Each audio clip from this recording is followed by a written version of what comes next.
Hello everyone. आज के इस वीडियो में हम चर्चा करेंगे मानव शरीर के तंत्रों से संबंधित महत्वपूर्ण क्वेश्चन और आंसर। इस वीडियो में क्लास 6 से लेकर क्लास 12 तक के सारे एनसीईआरटी के क्वेश्चन कवर किए गए हैं। ये question BPSC, SSC, railway, UPSC इत्यादि एग्ज़ाम के पर्पज़ से बहुत ही महत्वपूर्ण है। अगर आपने मेरा पिछला वीडियो नहीं देखे हैं तो कृपया जाकर देख लें, क्योंकि इसमें जनरल साइंस बायोलॉजी के कंप्लीट सिलेबस कराया जा रहा है।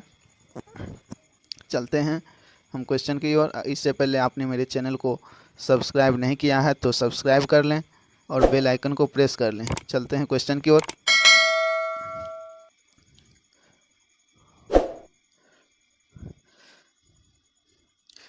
पहला क्वेश्चन है, मानव भ्रूण का हृदय स्पंदन कब प्रारंभ होता है? तो विकास के चौथे पाँचवें सप्ताह में। विकास के चौथे पाँचवें सप्ताह में हृदय स्पंदन प्रारंभ होता है मानव भ्रूण में। अगला क्वेश्चन है, मनुष्य की खोपड़ी में कितनी अस्थियां होती है? 29। मनुष्य की खोपड़ी में 29 अस्थियां होती है। प्रतिवर्ती क्रिया का नियंत्रण केंद्र कहाँ स्थित होता है? कशेरुक रज्जु, स्पाइनल कॉर्ड में। अगला क्वेश्चन है, वयस्क मानव में कितनी अस्थियां होती है? 206 अस्थियां। वयस्क मानव में 206 अस्थियां होती है। अगला पॉइंट है, नाखून काटते समय दर्द नहीं होता है क्योंकि नाखून मृत कोशिकाओं के द्रव द्वारा बने होते हैं जिसमें रक्त संचरण नहीं होता है। अगला क्वेश्चन है, हमारे शरीर का सबसे दृढ़ अंग या दृढ़ भाग कौन सा है? तो दंत बलय।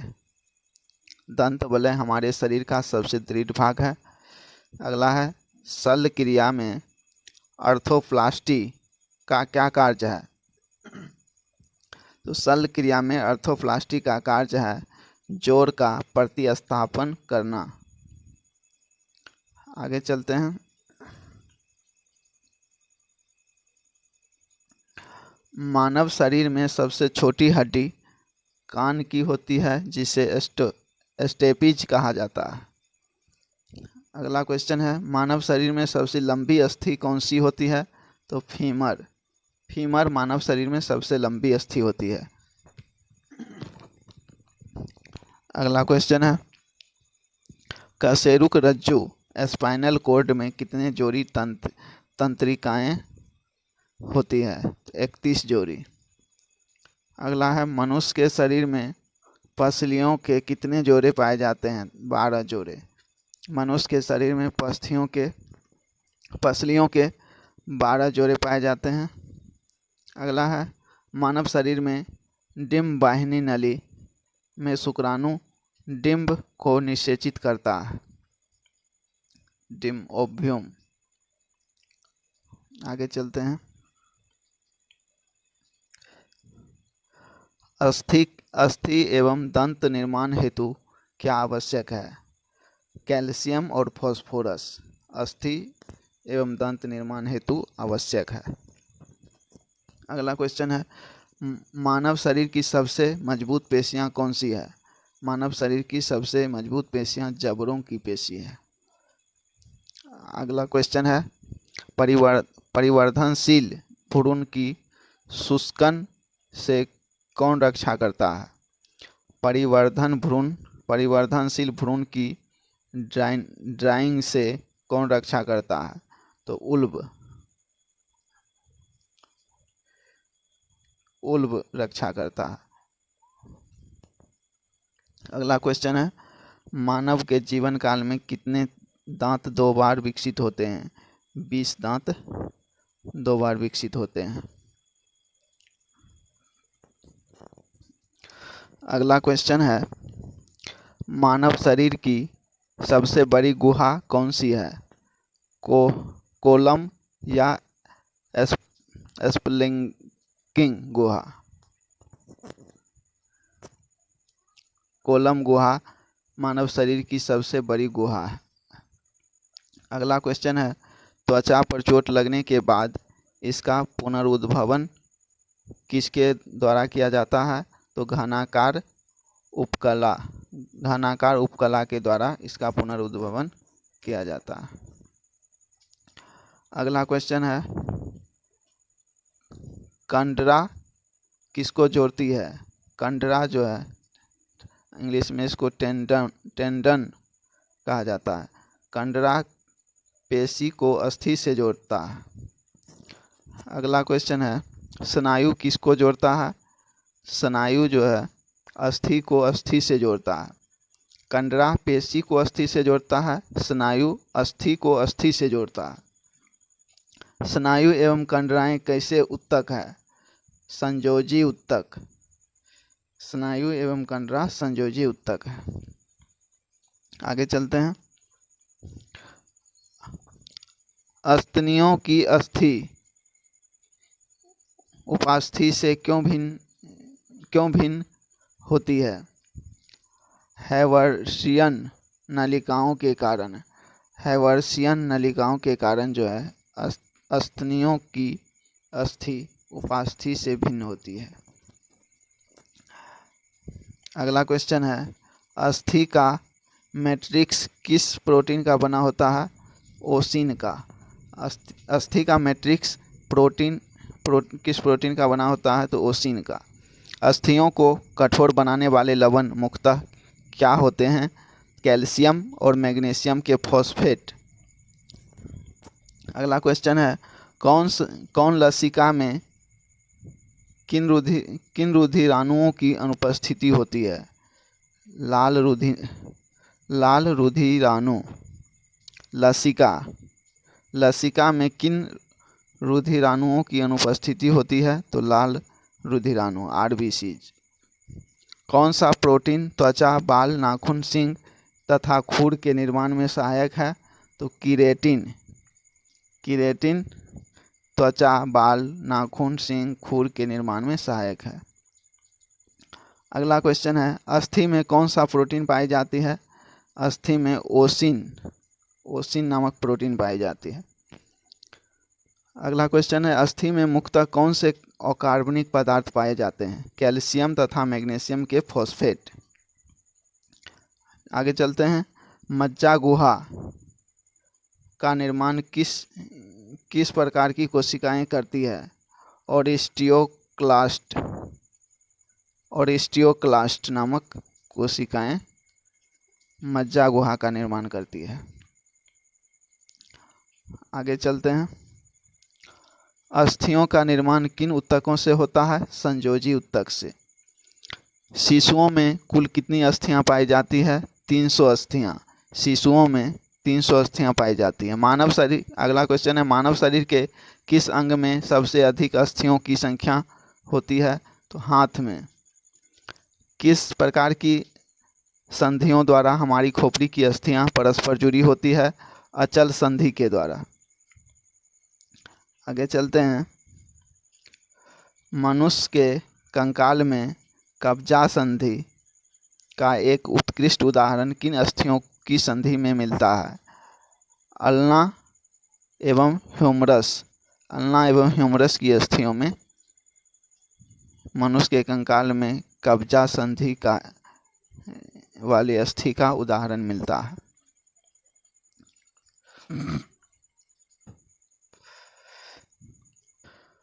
श्वसन में बाहर निकली वायु में CO2 की लगभग कितनी मात्रा होती है? 4%। अधिकतर कीट किस प्रकार श्वसन क्रिया करते हैं? श्वास नली प्रणाली के द्वारा। अगला क्वेश्चन है, शीत निद्रा के दौरान मेढक किस अंग से श्वसन करता है? केवल त्वचा द्वारा। आगे चलते हैं। यातायात पुलिस शराब के नशे वाले व्यक्ति की श्वास जांच में किस गैस के मिश्रण का प्रयोग करती है? पोटेशियम डाइक्रोमेट सल्फ्यूरिक अम्ल। अगला क्वेश्चन है, श्वासोच्छ्वास इंग्लिश में इसको ब्रीदिंग बोलते हैं में बाहर निकली वायु में ऑक्सीजन की कितनी मात्रा होती है? 17%। अगला क्वेश्चन है, श्वास में रुधिर का कौन सा घटक O2 का अवशोषण करता है? लाल रक्त कणिकाएं। अगला क्वेश्चन है, अवायवीय श्वसन में पेशी कोशिकाएं ग्लूकोज को किसमें परिवर्तित होकर ऊर्जा प्रदान करती है? लैक्टिक अम्ल में। अगला क्वेश्चन है, भोजन निगलते समय श्वास मार्ग किस अंग द्वारा बंद हो जाते हैं? तो एपिग्लाइटिस। अगला क्वेश्चन है, फेफड़ों में गैसों का आदान प्रदान किसके द्वारा होता है? तो रुधिर द्वारा।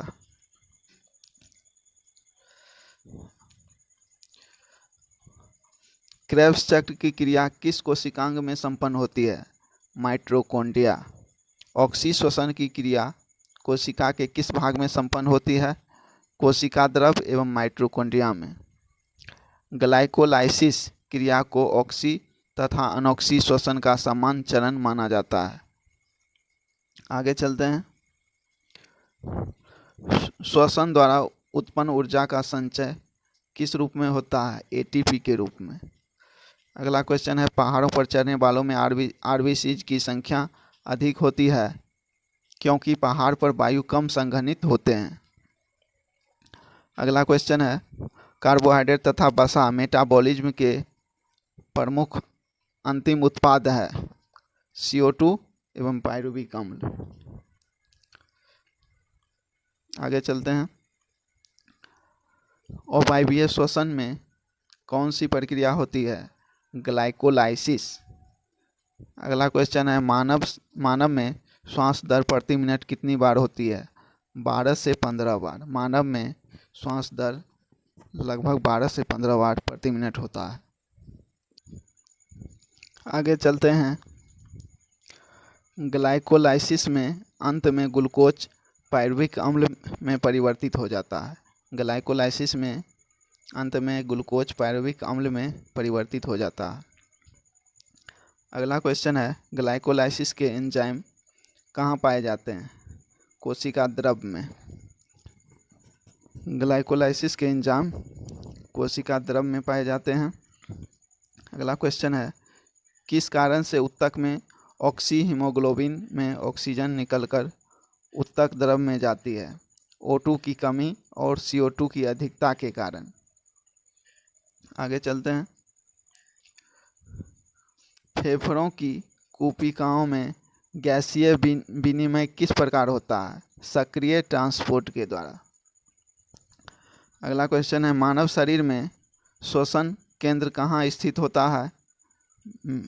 मेडुला ऑब्लांगेटा तथा पांस में।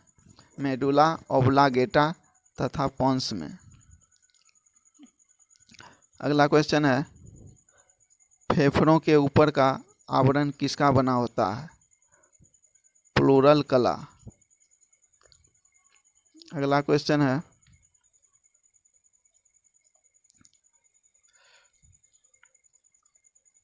सर्वाधिक CO2 का परिवहन किस रूप में होता है? कार्बोहाइड्रेट के रूप में। क्रेब्स चक्र में ग्लूकोज के एक अणु में कितने ATP के अणुओं का निर्माण होता है? 24 ATP अणुओं का। अगला क्वेश्चन है, ग्लाइकोलाइसिस चरण में कितने ATP अणुओं का शुद्ध लाभ होता है? 2। अगला क्वेश्चन है,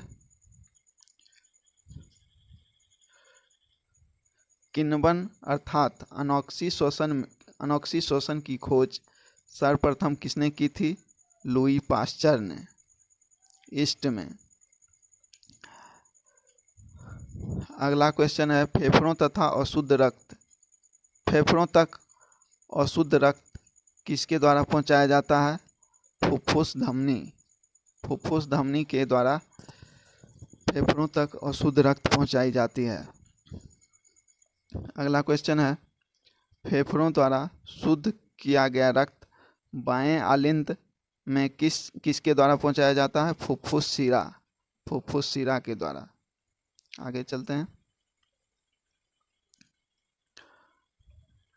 श्वसन गुणांक का मापन किस यंत्र द्वारा किया जाता है? गैनांग श्वसन मापी के द्वारा। गैनांग श्वसन मापी के द्वारा।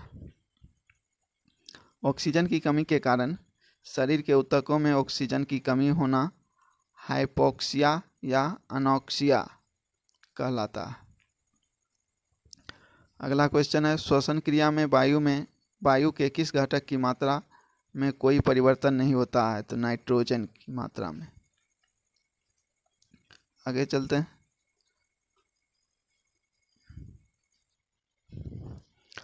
लार किसके पाचन में सहायक होती है? स्टार्च के पाचन में। अगला क्वेश्चन है, वसा का पाचन करने वाला लाइपेज नामक एंजाइम किस अंग द्वारा स्रावित होता है? यकृत द्वारा। अगला है, लाइपेज द्वारा वसा के जलीय अपघटन के पश्चात क्या प्राप्त होती है? बसीय अम्ल और ग्लिसरॉल। आगे चलते हैं। कौन सा पाचक हार्मोन छोटी आंत से स्रावित होता है? सिक्रेटिन। सिक्रेटिन नामक पाचन हार्मोन आंत से स्रावित होती है, छोटी आंत से। अगला क्वेश्चन है, पित्त का संचय कहाँ होता है? पित्ताशय में। आगे चलते हैं। पित्त का निर्माण यकृत यानी लीवर में होता है।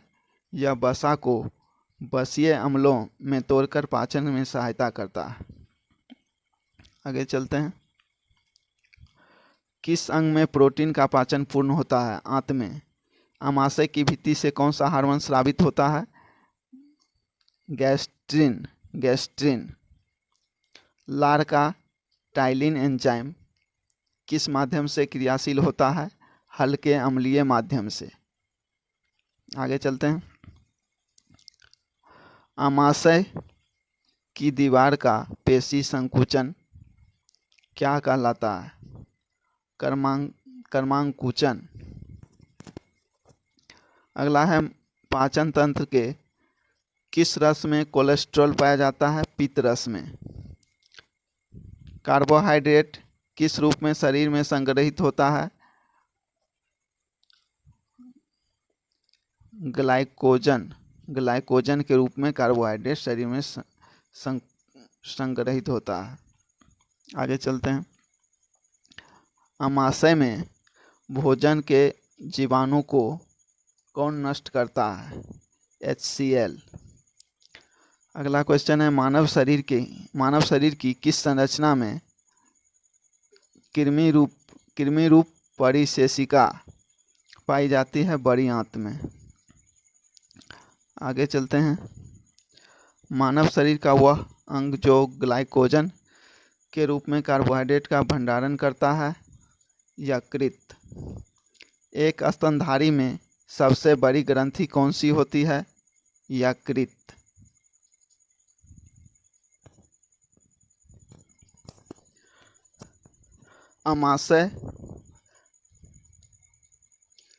आमाशय मानव शरीर की दूसरी सबसे बड़ी ग्रंथि है। पीलिया से कौन सा अंग प्रभावित होता है? यकृत। पाचन क्रिया के समय आहार नाल में स्टार्च का अंतिम उत्पाद क्या होता है? ग्लूकोज।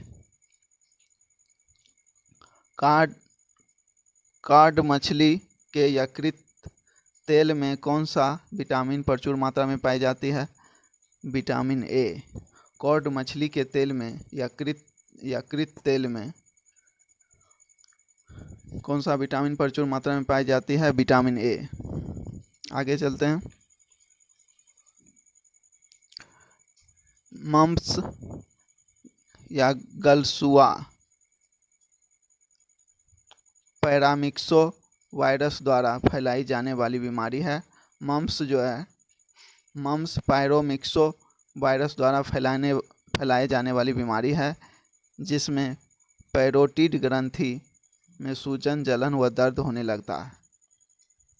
अगला क्वेश्चन है, लैंगरहैंस की द्वीपिकाएँ किस अंग में उपस्थित होती है? अग्न्याशय में। पेनक्रियास में। आगे चलते हैं। मानव शरीर में किस एक अंग से हार्मोन के साथ साथ पाचन एंजाइमों का भी स्रावन होता है। अग्न्याशय। जठर ग्रंथियां किस अंग में पाई जाती है? आमाशय में। यकृत द्वारा किस प्रोटीन का संश्लेषण व संग्रह किया जाता है? फाइब्रिनोजेन एवं प्रोथ्रोम्बिन। अगला क्वेश्चन है, यकृत में उपस्थित कौन सा पदार्थ मानव शरीर में रक्त को जमने से रोकता है? हिपैरिन। आगे चलते हैं। लंबे समय तक उपवास रखने का सर्वाधिक प्रभाव शरीर के किस अंग पर पड़ता है? वृक्क पर, किडनी पर। अगला क्वेश्चन है, मानव शरीर में पाचन का अधिकांश भाग किस अंग में संपन्न होती है? छोटी आंत में। अगला है, मानव शरीर में छोटी आंत होती है अवशोषण के लिए। मानव शरीर में छोटी आंत अवशोषण के लिए होती है। आगे चलते हैं। मानव शिशु के जन्म लेने के 6 महीने पश्चात दांत निकलना आरंभ होते हैं। मानव में जो है शिशु के जन्म होने के बाद 6 महीने के बाद दांत निकलना आरंभ होते हैं। किस अंग के द्वारा रक्त से यूरिया पृथक किया जाता है? किडनी के द्वारा, वृक्क के द्वारा। अगला है, इंसुलिन में कौन सी धातु उपस्थित होती है? तो जस्ता।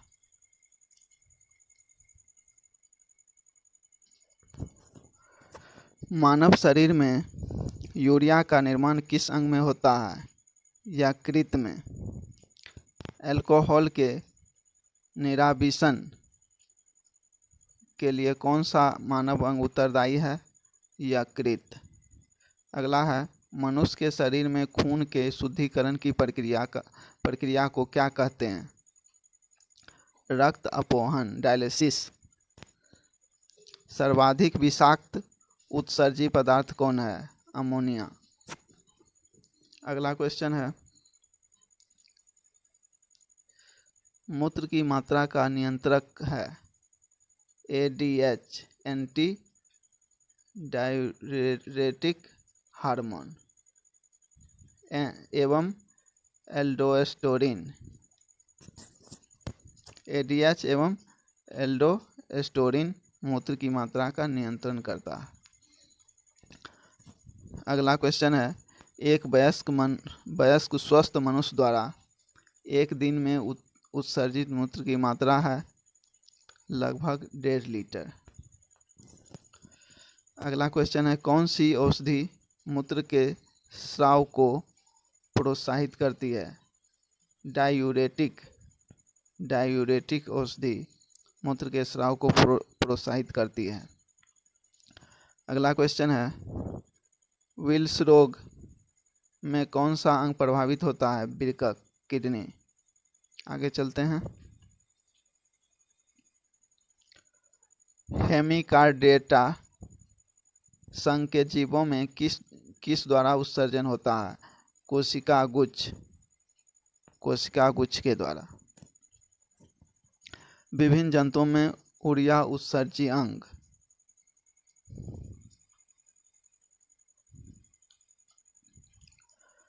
मनुष्य में वृक्क, यूरिया का उत्सर्जन वृक्क द्वारा होता है। अमीबा में त्वचा व रिक्तिका द्वारा। केचुआ में उत्सर्जिकाएं द्वारा।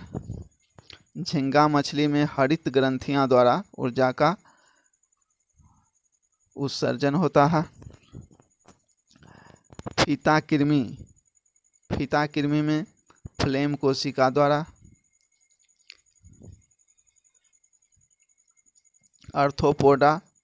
अर्थोपोडा में मैलपीगी नलिकाएं द्वारा। सिलेंट्रेटा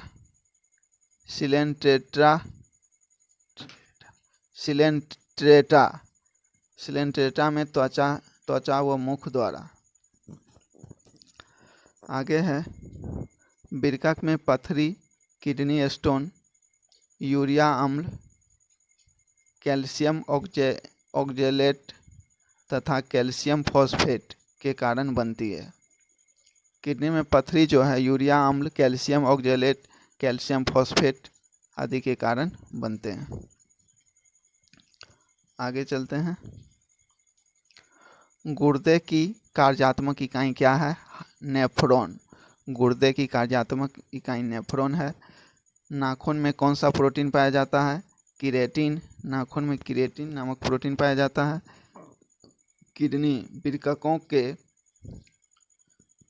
काम न करने पर रक्त में यूरिया की मात्रा बढ़ जाती है, इसे कहते हैं यूरेमिया।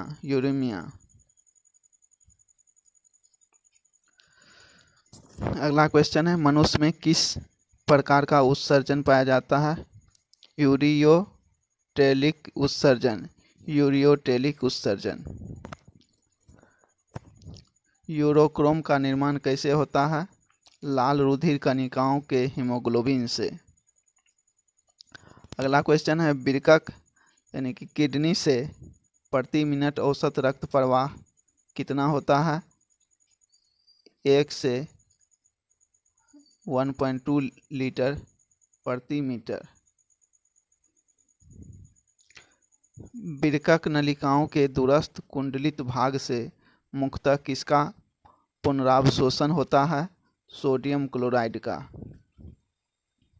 अगला है, वृक्क के चारों ओर पाए जाने वाले झिल्ली नुमा आवरण को क्या कहते हैं? पेरिटोनियम। अगला क्वेश्चन है, वह बीमारी जिसमें मूत्र के साथ रक्त आता है? हीमोटूरिया। अगला क्वेश्चन है, शरीर में संपूर्ण रक्त किसके माध्यम से शुद्ध होता है? किडनी के द्वारा। आगे चलते हैं। केचुआ मुख्य रूप से अमोनोटेलिक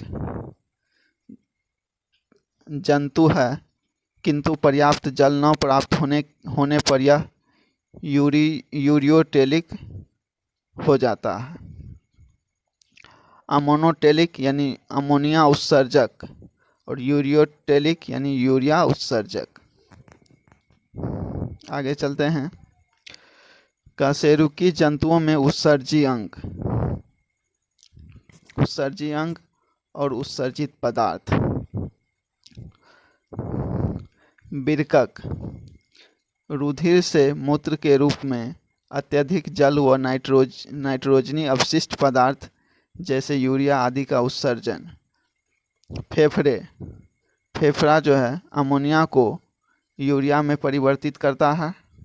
यकृत नाइट्रोजनी पदार्थों का निष्कर्षण। आंत कैल्शियम और धातुओं के लवण की आवश्यकता से अधिक मात्रा का उत्सर्जन। अगला क्वेश्चन है, जलीय प्राणियों में नाइट्रोजन विनिमय से उत्पादित होता है अमोनिया। अगला क्वेश्चन है, गठिया रोग का क्या कारण है? रक्त में प्रवाहित यूरिक एसिड का सोडियम यूरेट के क्रिस्टलों के रूप में जोड़ों में एकत्रित होना। रक्त में प्रवाहित यूरिक एसिड का सोडियम यूरेट के क्रिस्टलों के रूप में जोड़ों में एकत्रित होना गठिया रोग का कारण है। अगला है, आमाशय की दीवार का पेशी संकुचन कहलाता है। आमाशय की दीवार का पेशी संकुचन कहलाता है पेरिस्टालसिस।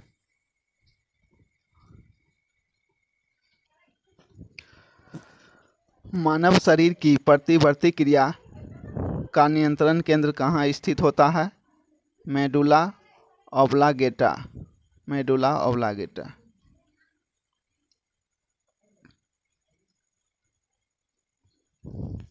अगला क्वेश्चन है, हृदय की धड़कन की गति किसके द्वारा बढ़ती है? अनुकंपी तंत्रिका द्वारा। अगला क्वेश्चन है, प्रेरक कौशल मस्तिष्क के कौन से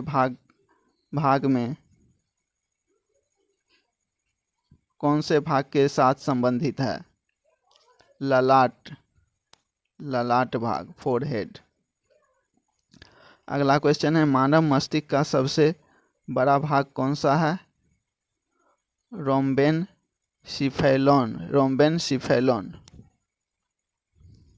आगे चलते हैं। तंत्रिका तंत्र के अध्ययन को तंत्रिका विज्ञान कहा जाता है। तंत्रिका तंत्र के अध्ययन को तंत्रिका विज्ञान कहा जाता है। अगला क्वेश्चन है कम नींद आने के लिए किस चिकित्सा शब्दावली का प्रयोग किया जाता है? अनिद्रा। अगला क्वेश्चन है मस्तिष्क का कौन सा भाग गुरुत्वाकर्षण के विरुद्ध शरीर का समर्थन करता है? अंतराली केंद्र।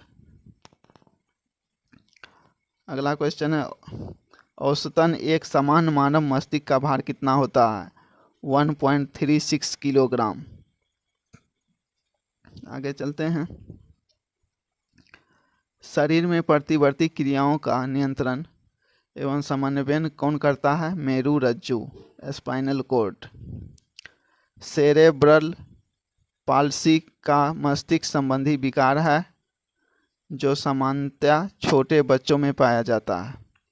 सेरेब्रल पाल्सी का मस्तिष्क संबंधी विकार है जो सामान्य छोटे बच्चों में पाया जाता है।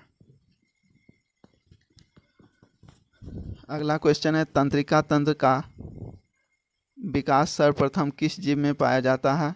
हाइड्रा। किस जीव में माना जाता है? तंत्रिका तंत्र का विकास सबसे प्रथम हाइड्रा में माना जाता है।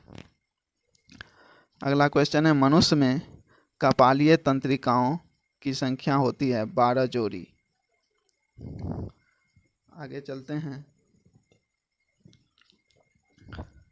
मनुष्य में मेरु तंत्रिकाओं की संख्या कितनी होती है? 31 जोड़ी। अगला क्वेश्चन है मानव शरीर में भूख तथा तृप्ति मस्तिष्क के किस भाग में नियंत्रित होती है? हाइपोथैलेमस। अगला क्वेश्चन है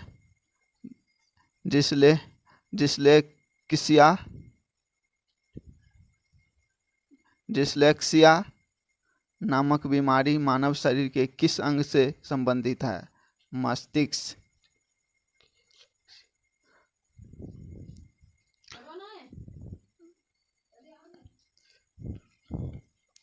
शरीर के अन्य सभी अंगों की तुलना में किस अंग को ऑक्सीजन की आवश्यकता सर्वाधिक होती है?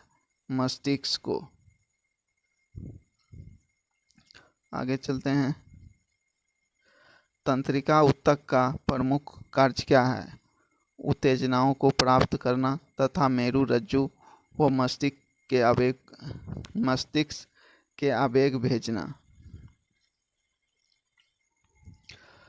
अगला क्वेश्चन है भोजन ग्रहण के पश्चात आहार नाल की तरंग गति और इसकी दीवार की ग्रंथियों के स्रावन का उत्तेजन किस तंत्र द्वारा होता है?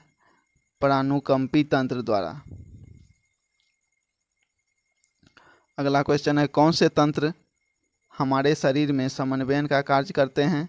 तंत्रिका एवं अंतःस्रावी तंत्र। अगला क्वेश्चन है जो मनुष्य यह नहीं समझ पाता है कि कब उसे भोजन करना रोक देना चाहिए, वह किस रोग से पीड़ित है? बुलिमिया से। अगला क्वेश्चन है जैविक घड़ी मानव शरीर के किस अंग में स्थित होती है? हाइपोथैलेमस में। एपिथैलेमस किस ग्रंथि से निर्मित होती है? पीनियल ग्रंथि, हैवेन्यूला। अगला क्वेश्चन है मानव शरीर का कौन सा भाग अल्जाइमर रोग से प्रभावित होता है? मस्तिष्क। आगे चलते हैं। मांसपेशियों के रेशों में आवेग संचरण के लिए किस पदार्थ की आवश्यकता होती है? सोडियम। मनुष्य का मस्तिष्क कितने भागों में विभाजित होता है? 3 भागों में, सेरेब्रम, सेरेबेलम, ब्रेन स्टेम। अगला क्वेश्चन है न्यूरॉन का बाहर निकलना न्यूरॉन का बाहर निकला हुआ लंबा भाग क्या कहलाता है? तंत्रिकाक्ष। आगे चलते हैं। तंत्रिका कोशिकाओं के तंत्रिकाक्ष के चारों ओर किस पदार्थ की आवरण पाई जाती है? मेलिन। अगला क्वेश्चन है, सुई चुभाने पर किस अंग में पीड़ा अनुभव नहीं होती है? मस्तिष्क। सुई चुभाने पर किस अंग में पीड़ा अनुभव नहीं होती है? मस्तिष्क में। अगला क्वेश्चन है, मानव के जन्म के पश्चात किस अंग में कोशिका विभाजन नहीं होता है? तंत्रिका कोशिका में। आगे चलते हैं, कुछ चिकित्सा उपकरण और उसके उपयोग के बारे में जानते हैं। CT scan. सीटी स्कैन शरीर में असामान्यता के लिए। इलेक्ट्रोकार्डियोग्राफ, हृदय में विकार का पता लगाने में इसका उपयोग होता है, इलेक्ट्रोकार्डियोग्राफ का। Auto analyser. ऑटो एनालाइजर जैव रासायनिक तथ्यों की जांच में इसका उपयोग होता है। पेसमेकर, हृदय की गति नियंत्रित करने में। आगे चलते हैं, मानव मस्तिष्क का कौन सा भाग वृद्धि, स्मृति और तर्क का केंद्र होता है? सेरिब्रम। सेरिब्रम। अगला क्वेश्चन है, दो तंत्रिका कोशिका के मिलन को क्या कहते हैं? सिनेप्स। अगला क्वेश्चन है, मानव शरीर में कौन सी रक्त कोशिकाएं संक्रमण से शरीर की रक्षा करती है? श्वेत रक्त कणिकाएं। किस रक्त समूह का व्यक्ति सर्वदाता होता है? ब्लड ग्रुप ओ, समूह ओ। ओ ब्लड ग्रुप समूह का व्यक्ति सर्वदाता होता है क्योंकि यह किसी भी ब्लड ग्रुप के व्यक्ति को ब्लड दे सकता है। अगला क्वेश्चन है, एक पॉइंट है, हीमोग्लोबिन मानव रक्त में पाया जाने वाला पदार्थ है जिसका प्रमुख कार्य ऑक्सीजन का परिवहन करना है। आगे चलते हैं, वृद्ध व्यक्ति का रक्तदाब सामान्यतः बढ़ जाता है। वृद्ध व्यक्ति का जो है रक्तदाब बढ़ जाता है। एक समान व्यक्ति के रक्त का औसत पीएच मान कितना होता है? 7.35 से 7.45 पीएच तक। रक्त समूहों के खोजकर्ता कौन थे? Karl Landsteiner. Karl Landsteiner blood group का खोज किया। आरएच फैक्टर, आरएच कारक का नाम किस जंतु से संबंधित है? बंदर से। आगे चलते हैं, AB रक्त वर्ग का व्यक्ति किसी भी रक्त वर्ग के व्यक्ति का रक्त ले सकता है, इसलिए इन्हें सार्वभौमिक प्राप्तिकर्ता यूनिवर्सल रिसीवर कहा जाता है।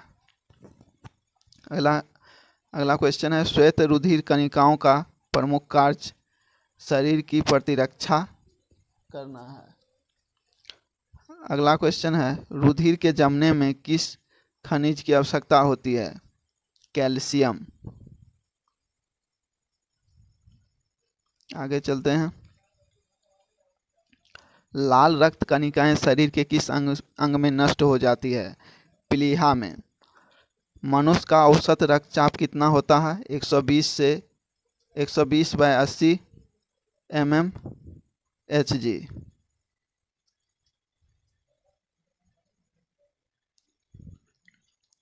अगला क्वेश्चन है, रक्त किस प्रकार का ऊतक है? तरल संयोजी ऊतक। आगे चलते हैं, यदि एक पिता का रक्त वर्ग ए है और माता का रक्त वर्ग ओ है तो उसकी संतान रक्त वर्ग कौन सा हो सकता है? उसकी संतान का ए अथवा ओ हो सकता है। अगला क्वेश्चन है, रुधिर प्लाज्मा में प्रतिरक्षी प्रोटीन्स किसके कारण निर्मित होते हैं? लिम्फोसाइट के कारण। अगला क्वेश्चन है, दिल का दौरा पड़ने, हार्ट अटैक के पहले घंटे को किस नाम से जाना जाता है? Golden hour. अगला है, मनुष्य के शरीर में रक्त का दाब कितना होता है? वायुमंडलीय दाब से अधिक। अगला क्वेश्चन है, रुधिर में श्वेत रक्त कणिकाओं की अत्यधिक मात्रा में उपस्थिति को किस रोग के नाम से जाना जाता है? ल्यूकेमिया अथवा रक्त कैंसर। एक पॉइंट है, इंसुलिन नामक हार्मोन का मुख्य कार्य रक्त में शर्करा की मात्रा यानी शुगर लेवल का नियंत्रण करना होता है। रक्त में ग्लूकोज का स्तर किसमें व्यक्त किया जाता है? मिलीग्राम प्रति डेसीलीटर। आगे चलते हैं, रक्त का थक्का बनने के दौरान होने वाली अभिक्रियाएं।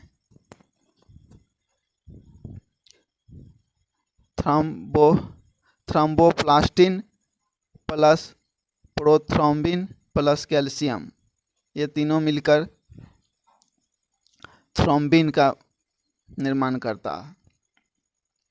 अगला है फिर थ्रोम्बिन प्लस फाइब्रिनोजेन मिलकर फाइब्रिन का निर्माण करता है।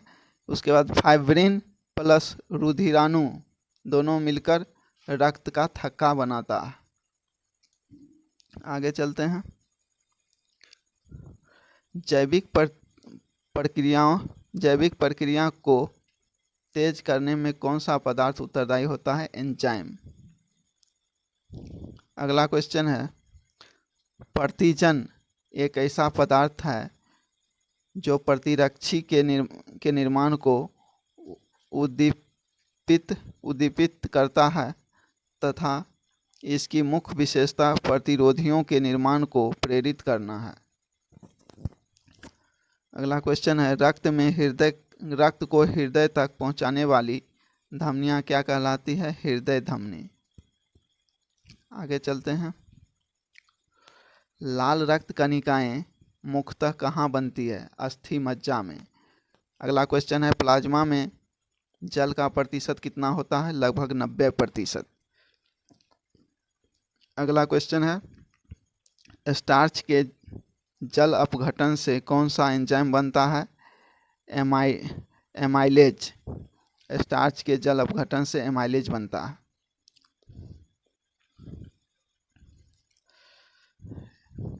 एक पॉइंट है, रक्त का थक्का बनने में फाइब्रिनोजिन का फाइब्रिन में परिवर्तन थ्रोम्बिन एंजाइम के कारण होता है। अगला क्वेश्चन है, हृदय की धड़कन नियंत्रित करने के लिए क्या आवश्यक है? सोडियम। आगे चलते हैं, एंजाइम एक प्रकार का जैव उत्प्रेरक है, बायो कैटालिस्ट है। एक धड़कन या हृदय गति की एक आवृत्ति में लगभग कितना समय लगता है? 0.8 सेकेंड। रक्त दाब का नियंत्रण किस ग्रंथि के द्वारा होता है? अधिवृक्क ग्रंथि।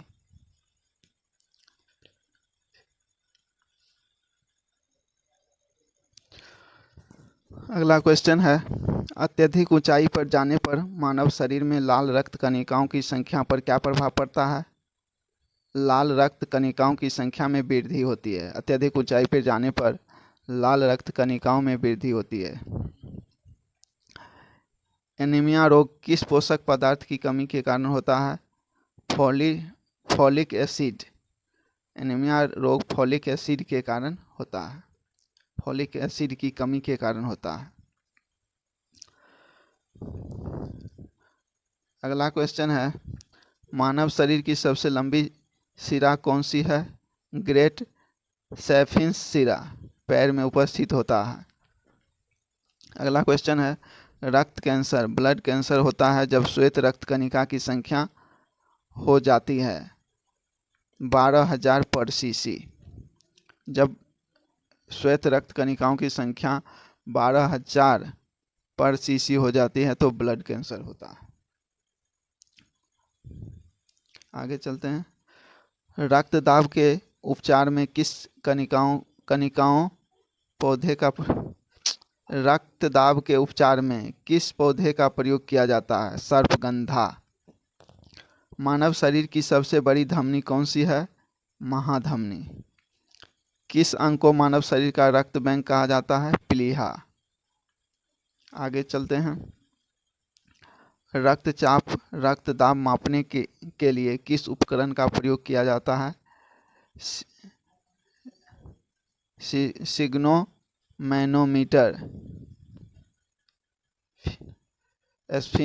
एस्फिनोमैनोमीटर का।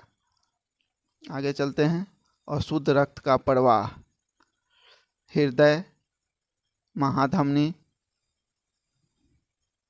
फिर धमनियाँ, धमनिकाएं, कोशिकाएं अंग, इस माध्यम से अशुद्ध रक्त का प्रवाह होता है। आगे चलते हैं। कोलेस्ट्रॉल की सामान्य सीमा मानव में कितनी होती है? 150 से 260 mg पर 100 ml। आगे चलते हैं।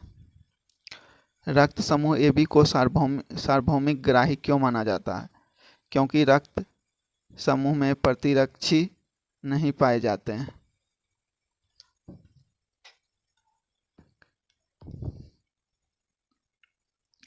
प्रतिरक्षी क्या है? ग्लाइकोप्रोटीन। प्रतिरक्षी क्या है? तो ग्लाइकोप्रोटीन। आगे चलते हैं।